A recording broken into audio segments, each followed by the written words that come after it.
RBI registered NBFC और उभरते हुए भारतीय फिटनेस प्लेटफॉर्म पेमी गोरखपुर में अपनी पहली ऑफलाइन ब्रांच का उद्घाटन किया। दिल्ली एनसीआर के बाद ये कंपनी की एक्सटेंशन जर्नी का एक अहम पड़ाव है और लोगों तक फॉर्मल क्रेडिट की पहुंच बढ़ाने की दिशा में एक महत्वपूर्ण कदम भी है।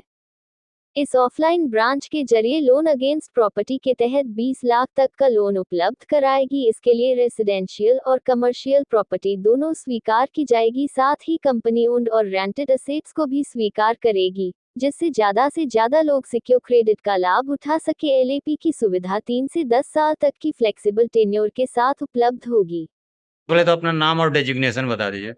मेरा नाम महेश शुक्ला है और मैं प्रीमी इंडिया का संस्थापक हूँ। ये कंपनी मैंने 2016 में शुरू करी इस उद्देश्य से कि लेंडिंग को जो है ऑर्गेनाइज किया जा सके और अनसिक्योर्ड लेंडिंग को भी एक बुनियाद दी जा सके भारत में, जिसके खिलाफ लोग रहते थे कि अनसिक्योर्ड लेंडिंग कुछ नहीं है।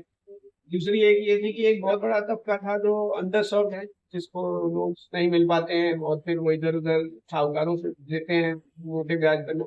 उनको भी प्रेमी के माध्यम से मैं ये बताना चाहता था कि ऑर्गेनाइज लेंडर से लोन लेने में क्या फायदा है और क्यों ना अपने क्रेडिट हिस्ट्री बिल्ड करें तरीके से। उधार लेना अच्छी बात है पर तरीके से। क्या इंटरेस्ट लगता है यहाँ पे? रेट ऑफ इंटरेस्ट क्या है? यहाँ पे हमारे पास 3 प्रोडक्ट हैं। अनसिक्योर्ड लेंडिंग थोड़ा महंगा रहता है क्योंकि वहाँ पे हमें रिस्क भी रहता है। वहाँ पे हमारा रेट ऑफ इंटरेस्ट 18 से शुरू होता है। जो सिक्योर्ड लेंडिंग है, जिसमें हम लोग अभी गोल्ड लोन दिला रहे हैं और उसके अलावा प्रॉपर्टी है, यहाँ पे हमारे लोन शुरू हो जाते हैं 14%। अब प्रोफाइल के ऊपर निर्भर करता है कि आपको क्या रेट ऑफ इंटरेस्ट मिलेगा।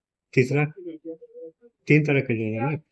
हाँ, तीसरा गोल्ड लोन और गोल्ड लोन, प्रॉपर्टी लोन और पर्सनल लोन, 3 तरह के लोन होते हैं। ठीक है। पर्सनल लोन में क्या इंटरेस्ट है? पर्सनल लोन में 18% से शुरू होता है इंटरेस्ट। अभी कहाँ आपके ब्रांचें हैं? हम लोग डिजिटल लेंडर हैं, तो हमारी ब्रांचेस नहीं है। हमारी एक ही ब्रांच है नोएडा में, जिससे हम पैन इंडिया ऑपरेट करते हैं। यहाँ पहली बार हमने एक ब्रांच खोली है गोरखपुर। नोएडा के अलावा हमारी दूसरी ब्रांच गोरखपुर है। ये मेरा होम टाउन था, तो मेरी क्या कहते हैं, एक सपना था कि यहाँ पे अपनी ब्रांच ओपन करें। अब हम ब्रांच मॉडल पे हमारी स्ट्रेटेजी शिफ्ट हुई है, तो हमारा ये उद्देश्य रहेगा इस साल हम 20 ब्रांचेस खोलने का एक मकसद लेके चल रहे हैं। 20 ब्रांचेस में ये दूसरी ब्रांच यहाँ पे खुली है। इसके बाद हमारी दिल्ली में 4 ब्रांचेस और खुलेंगे।